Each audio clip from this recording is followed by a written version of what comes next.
Lepo pozdravljeni v novicah tedna. Novomeški farmacevt je v minulem letu prodal za nekaj manj kot milijardo 200 milijonov evrov izdelkov.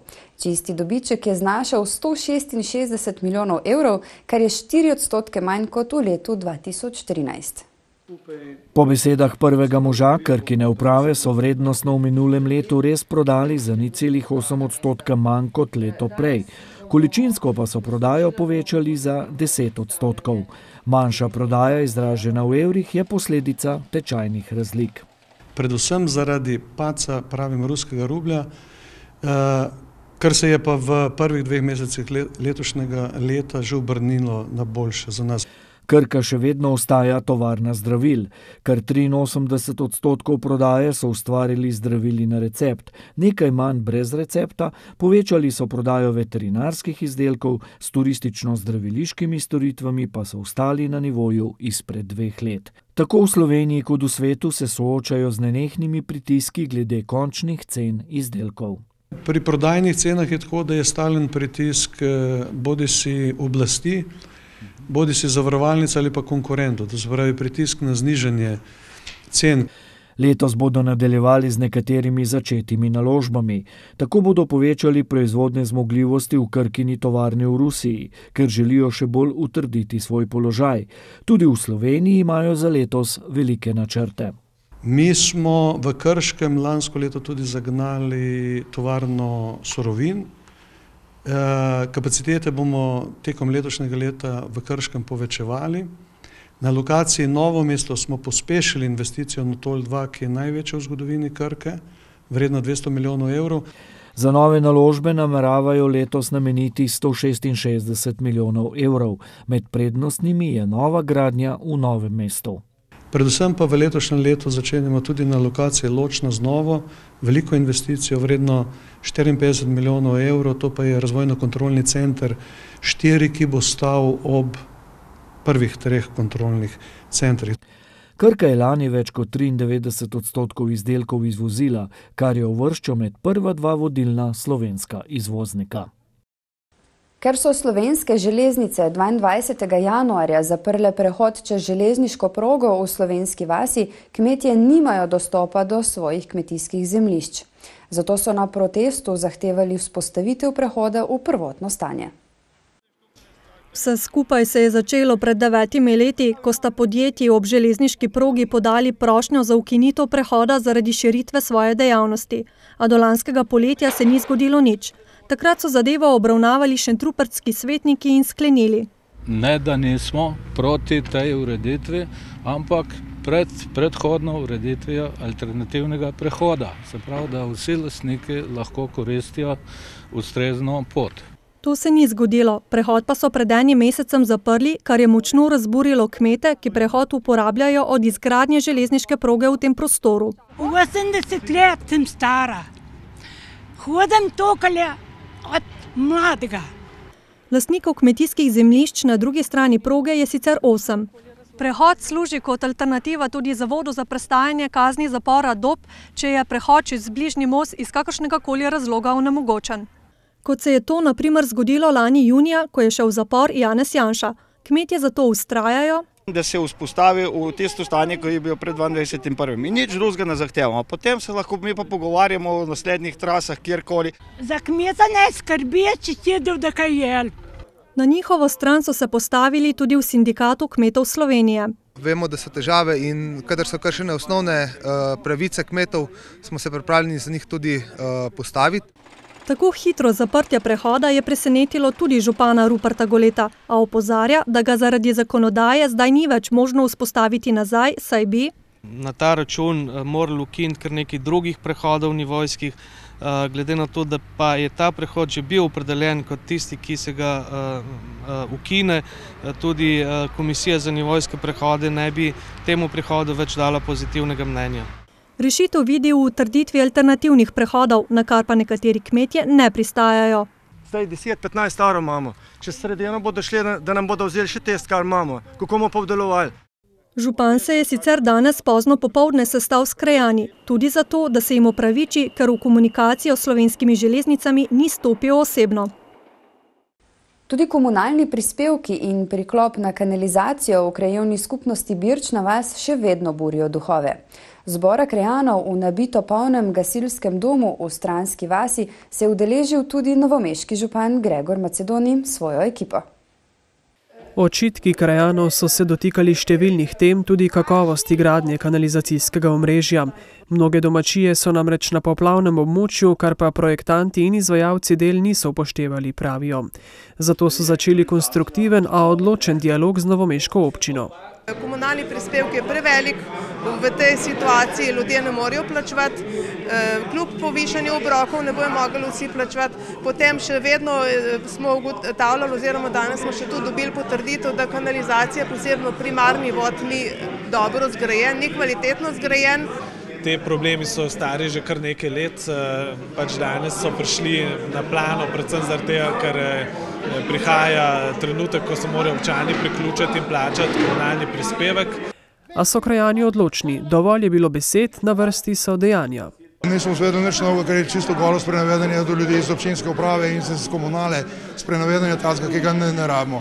Konkretnih odgovorov ni, zgleda, da tudi niso pripravljeni nobenih sprememb sprejeti, pričakujejo od nas enormne vsote, ki jih pa ne bomo plačali, in enostavno bomo bojkotirali priklop na kanalizacijo. Občina želi pomagati krajanom Birčne vasi po svojih zmožnostih, pravi župan, ki se strinja, da je prispevek nedvoumno precej visok za posameznike in iz tega stališča bomo iskali individualne rešitve, kako z odlokom plačila in za obroki čim bolj ublažiti to situacijo pri posameznikih. Krajani pa ne bodo odnehali, dokler njihove želje ne bodo uslišane. Naše zahteve so predvsem to, da znižajo komunalni prispevek in da nam kanalizacijo pripeljajo bližje objektov, kot je zdaj, so zdaj določeni objekti tudi 100 metrov oddaljeni od priklopa, kar so pa enormni stroški, ki jih ljudje ne morejo prenesti. Želja krajanov je tudi, da bi bilo stanje v naravi takšno, kot je bilo pred gradnjo. Danes so namreč posledice del še močno vidne. Med največjimi prostovoljnimi organizacijami v Sloveniji je zagotovo gasilska. Združuje več kot 158 tisoč gasilcev, od tega je okoli 50 tisoč operativcev. V 17 regijah je skupaj 120 zvez oziroma 1347 društev. A če so nekoč posredovali predvsem v požarih, je danes nabor njihovih nalog precej pester in širok. Snegolom, žledolom, poplave. To so elementarne nesreče, zaradi katerih gasilci v zadnjih letih največkrat posredujejo. Če pogledate bilo, kaj se zgodi v kraju, so gasilci ta prvi. Lani je bilo za gasilce naporno leto, saj je praktično vso Slovenijo močno prizadel žledolom. Takrat smo imeli preko 42 tisoč gasilcev na terenu in pa 333 tisoč ur je bilo takrat opravljenih pri raznih dejavnosti, tako rekoč po celi Sloveniji. Dolenjski gasilci, ki so združeni v 3 gasilske zveze, to so Novomeška, Trebanjska in Šentjernejska, so dobro usposobljeni za pomoč v tovrstnih nesrečah, meni njihov poveljnik. To se dokazuje tudi, ko hodimo na pomoč, gašenje požarov na Krasu, ob raznih naravnih nesrečah smo bili v Železnikih, na Ptuju, potem v Italiji, v slovenski vasi Ukve, enako ob naravni nesreči in še tudi marsikje druge. Večna težava prostovoljnih gasilcev je sicer še vedno, ali jim delodajalci, ko se zgodi nesreča, dovolijo oditi z dela. Smo pa na vsaki strani ljudje, tako pri delodajalcih in pri gasilcih. Se pravi, prvi faktor dobrega sodelovanja je še vedno v ljudeh. Želeli bi, da ta delodajalec dobi ali premijo ali kako olajšavo pri državi, zavarovanje. Na seji poveljstva Gasilske zveze Slovenije, ki je potekala včeraj v Mokronogu, so se sicer med drugim seznanili s poročilom o delu in sprejemali pravila za novo tekmovanje v gasilskih dvojicah. Novomeški mestni svet je po dolgi razpravi v prvem branju z 28 glasovi za in nobenim proti potrdil predlog proračuna občine za leto 2015. Kljub številnim pripombam svetnikov, da bi bilo smotrnejše denar razporediti pod katere druge postavke, župan odgovarja, da je proračun pripravljen v skladu z dejanskimi možnostmi. Proračun mestne občine je težak dobrih 40 milijonov evrov, skoraj 2 milijona pa je zapadlih obveznosti iz minulih let. V ospredju bo nujna ureditev področja vodooskrbe, kar je bila rdeča nit predvolilnega programa, poudarja Macedoni. Veliko ostalih prioritet bo prišlo na vrsto predvsem v naslednjem letu, ko začenjamo črpanje kohezijskih sredstev in ravno zato bi letos želeli, da se na nek način ta proračun uravnoteži, da pokrijemo stare dolgove, zato da bomo drug let v kondiciji za črpanje evropskih sredstev. Pripraviti uravnotežen proračun tako Macedonije je bilo zelo težko, saj država zmanjšuje tako višino povprečnine kot sofinanciranje naložb, zato so morali najti nove prilive. Tudi zmanjševanjem stroškov v javnih zavodih. Želimo pa tudi nekatere stvari poudariti in spodbude narediti. Mi povečujemo sredstva na določenih delih za društva, za krajevne skupnosti in želimo tudi vsaj nekaj bistvenih prioritet, ki smo jih obljubili za občane, to je, da bomo začeli na vodooskrbi z investicijo na obeh vodarnah. Svetniki so imeli številne pripombe. Nobene pobude v smeri podpiranja ali štipendiranja ali financiranja nakupov stanovanj obrestne mere za kredite. Nikjer ni še pomislil, kaj bi dodatno naredil za gospodarstvo. Predlog proračuna bo po mnenju Uroša Lubeja prisilil čisto vse subjekte v tej občini, da začnejo razmišljati celovito o odhodkih in o prihodkih. Po predlogu proračuna naj bi občina, če bo prišla do sofinanciranja, posodobila tudi razsvetljavo na stadionu Portoval in energetsko obnovila športno dvorano Marof. Pa cestno področje? Mi smo ministru Gašperšiču že dvakrat izpostavili prednostna projekta iz naše strani, to sta cesta čez Velike Brusnice in pa Šmihelska cesta, v obeh primerih gre za varnost otrok in pešcev. Dokončati pa bo treba tudi Kandijsko cesto. Za slednjo in Brusnice imajo pripravljeno že vso dokumentacijo, del tudi za Šmihelsko, tako da čakajo državni denar.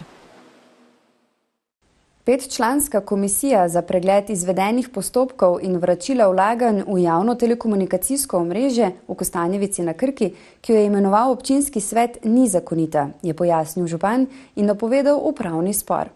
Glede vračila denarja iz naslova telefonije en spor med občino in krajani že poteka in na višjem sodišču čaka na razsodbo. Za vračilo preplačilu telefonijo je občina leta 2008 na podračun prejela 1.163.000 evrov. Občanom je razdelila 262.000 evrov. Tega denarja je še cirka 230.000 iz naslova vračanj v telekomunikacije. Za vračilo končnim upravičencem mislim, da jih je še cirka 50 takih, ki še niso podpisali poravnav oziroma aneksov, je tega denarja 30.000 evrov. Ostalo je bilo porabljeno za sofinanciranje obvoznice, obrtne cone in športnega centra. Komisija bi vse minule postopke in izračune rada pregledala. Za predsednika so imenovali Andreja Rajarja, v njej pa so še Mateja Jurečič, Jožica Lešnjak, Andrej Kerin in Anton Zagorc. Komisija je nezakonita, saj jo po odloku o vračanju denarja od telefonije lahko ustanovile župan in ne svetniki, je pojasnil Vladislav Petretič. Na zakon pa se sklicuje tudi ta komisija. Sklicujemo se, mislim, da na 21. člen poslovnika, v katerem govori, da občinski svet ima pravico imenovati delovno komisijo. To praktično je delovna komisija, tako kot preiskovalna komisija v državnem zboru. Mi moramo ugotoviti vse zadeve, ki so se zgodile v preteklosti, potegniti analizo in predlagati občinskemu svetu določene ukrepe. Kdo ima prav, bo odločilo upravno sodišče. Kako bo sodišče odločilo, tako se bom jaz kot župan opredelil. Jaz protizakonito ne mislim delovati, spoštoval bom zakon. Spor glede telekomunikacijskega denarja traja več let in mu ni videti konca. Občina Črnomelj je že pred nekaj leti v občinskih prostorskih aktih predvidela razvoj gospodarske cone Otovec, ki naj bi nastala na nekdanjem vojaškem območju. A ko je obrambno ministrstvo prodalo večino tamkajšnjih zemljišč, so novi lastniki, ki želijo razvijati gospodarske dejavnosti, predlagali spremembo občinskega podrobnega prostorskega načrta. Strokovne službe so pripravile spremembe in dopolnitve podrobnega prostorskega načrta in ga včeraj predstavile na javni obravnavi, ki so se udeležili nekateri lastniki zemljišč v načrtovani industrijski coni in predstavniki krajevne skupnosti Talčji Vrh, ki so nanizali več pripomb. Predvsem pa jih moti proizvodnja streliva in orožja, proizvodnja biomase, potem z elektrarno za proizvodnjo elektrike in betonarne in izdelava samega cementa.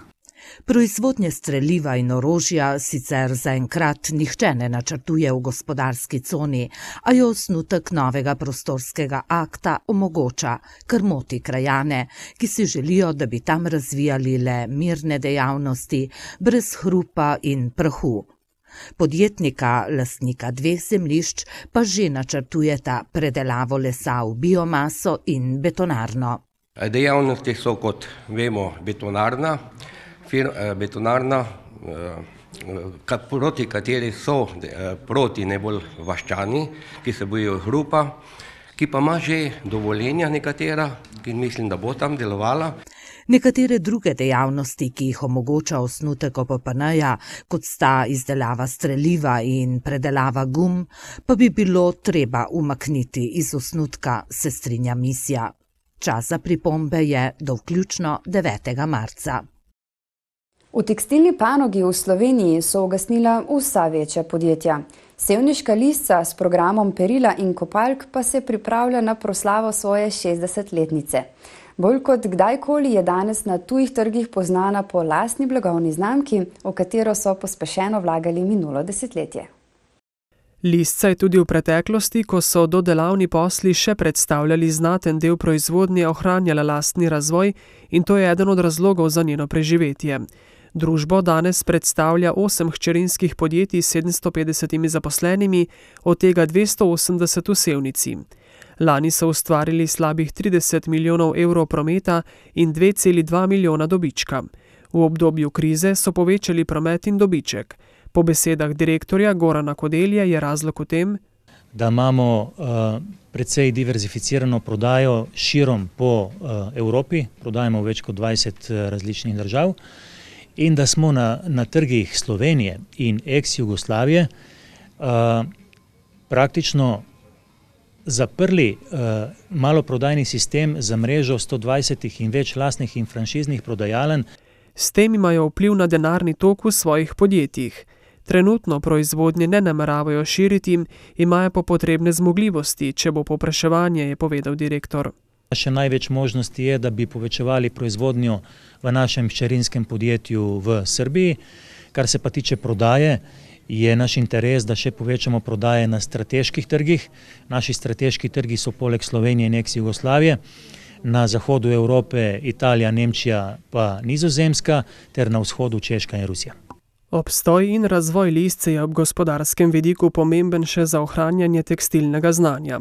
So med redkimi podjetji, ki zaposlujejo strokovnjake z tekstilne fakultete, sami pa lahko izobrazijo šivilje, če bi bilo treba, je povedal Kodelja. V Sevnici letos praznujejo 150 let od ustanovitve Narodne čitalnice. Bila je prva v Savski dolini med Ljubljano in Zagrebom ter 17. na območju Slovenije. Istega leta so čitalnico dobili še v Novem mestu in Metliki. Jubileju sevniške čitalnice bodo posvetili več dogodkov v občinski knjižnici, ki nadaljuje njeno poslanstvo. Čitalnica je delovala v prvem nadstropju hiše na Glavnem trgu, kjer so danes prostori kmetijske pospeševalne službe. Ustanovitelji so bili ugledni Posavci. To so bili tedanji deželni poslanec in odvetnik v Brežicah Radoslav Razlak, tedanji videmski dekan Anton Rajc, kasnejši pisatelj, odvetnik Janez Metzinger. Častni člani so bili zagrebški škof Josip Štrosmajer, narodni buditelj in pisatelj Valentin Zarnik ter lastnik velike dunajske tiskarne Karel Gorišek s Planine nad Sevnico, je povedal Oskar Zoran Zelič, ki pripravlja veliko monografijo o zgodovini občine. V čitalnici se je rodila pobuda za veliki tabor leta 1869 v Sevnici, ki je vplival na celotno regijo. Domoznanski oddelek v knjižnici hrani več podatkov. V letošnjem letu ga nameravajo strokovno okrepiti. Knjižnica je namreč mnogo več kot izposojevalnica, saj s prirejanjem dogodkov kroji kulturni utrip. Gradiva imamo pa 75 tisoč približno, enot gradiva, pa še nekaj številk. Lanska izposoja je bila okrog 122 tisoč, kar pomeni, da je pri članstvu 3 tisoč bilo na osebo povprečno izposojenih 39 enot gradiva, slovensko povprečje je pa 12. Prizadevali si bodo za še več članov, nabavili pa bodo tudi knjigomat, napoveduje direktorica. To je v bistvu računalnik, na katerem si bralci samostojno izposojajo gradivo, se pravi, sami poiščejo, sami izposodijo. Še vedno bo za pomoč na voljo knjižničarka, vendar bo s knjigomatom njeno delo razbremenjeno. 8 zaposlenih bo lahko več pozornosti usmerilo na druga področja dela, da bodo občani deležni še več različnih prireditev, pravi direktorica knjižnice. 27. februarja je 95 let dopolnila Vilma Bukovec-Kambič, dolgoletna primadona ljubljanske opere, ki je kot solistka nastopala tudi po svetu. Dvakratno Prešernovo nagrajenko, ki se je leta 1982 poslovila z odrskih desk, so v rodnem Trebnjem presenetili slavnostnim sprejemom.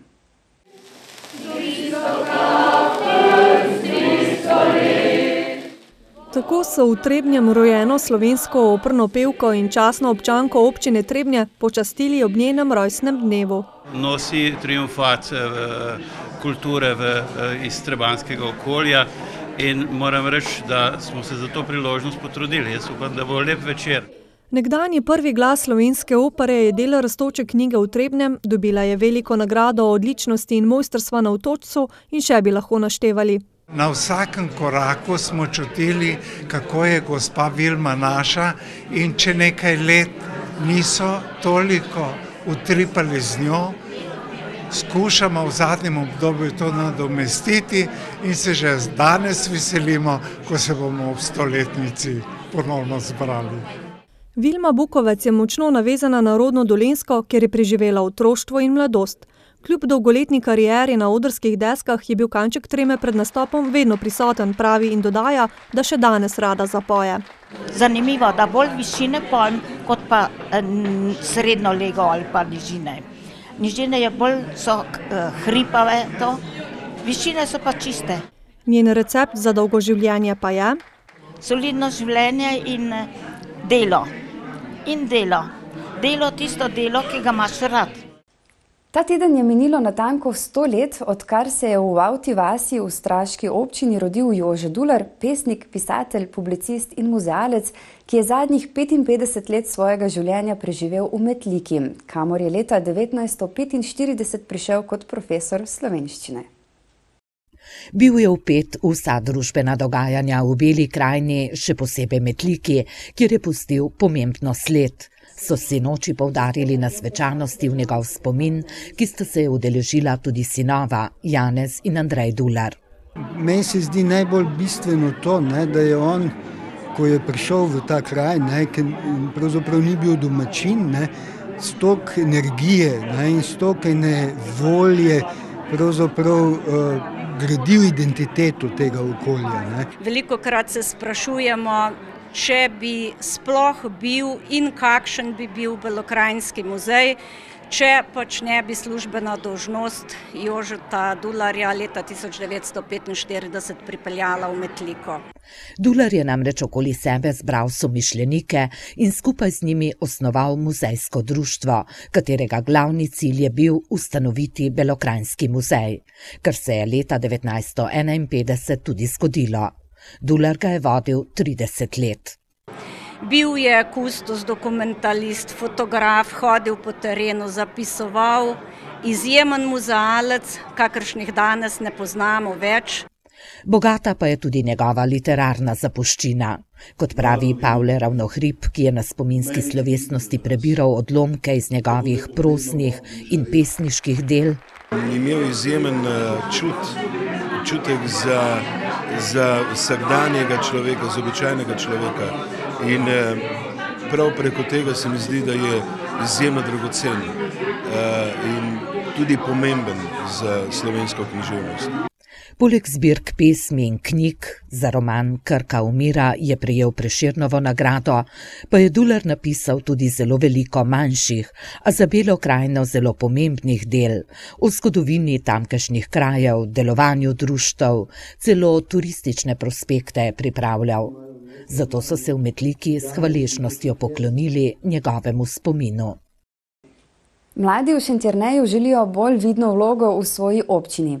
Eden pomembnejših korakov v tej smeri je zagotovo ustanovitev mladinskega sveta, ki bo zdaj povezoval vsa društva mladih v občini. In še mnogo več. V občini je že nekaj mladinskih društev, ki so dejavna že dlje časa. V prihodnje pa pričakujejo ustanovitev še kakšne mladinske organizacije. Ja, Mission Trenerski skavti smo v bistvu vsak teden imamo svoje dejavnosti, smo aktivni, pač v bistvu se združujemo mlade od nekje pač 3. razreda naprej in potem skozi v bistvu vse te obdobja. Je namen mladinskega sveta pomagati reševati problematiko s področja mladinskega sektorja. Je predstavnik mladinskih organizacij v Šentjerneju, pri nas so to zaenkrat skavti in pa študentski klub. S časoma si želijo urediti tudi mladinski center, vendar je do tam še dolga pot. A imajo v svojih prvih korakih tudi podporo občine. Ja, mladi morajo dobiti svojo organizacijo, se morajo organizirati, zato ker njihovo energijo in ideje in voljo občina pravzaprav rabi. Skrbeli pa bomo v bistvu za korist mladih, torej da bodo imeli dovolj dejavnosti, možnosti izboljšav z področja kulture, izobraževanj, športa, v bistvu delali bomo za mlade. Pomemben cilj mladinskega sveta je tudi, da omogočijo mladim, da se ustalijo v občini Šentjernej, si tu najdejo stanovanje in ustvarijo družino. V občini Dolenjske Toplice so že 4. pripravili prireditev Športnik leta, na katerem so podelili priznanja športnikom, ki so lani dosegli najboljše rezultate. Skupno so podelili kar 15 priznanj. Po mnenju strokovne komisije je najboljši športnik minulega leta član Lokostrelskega kluba Dolenjske Toplice Marko Berus, najboljša športnica pa atletinja Mersiha Kazič. Pomeni me veliko potrditev za vse uspehe, ki sem jih dosegel do zdaj, pa tudi, da delamo dobro in gremo tako naprej.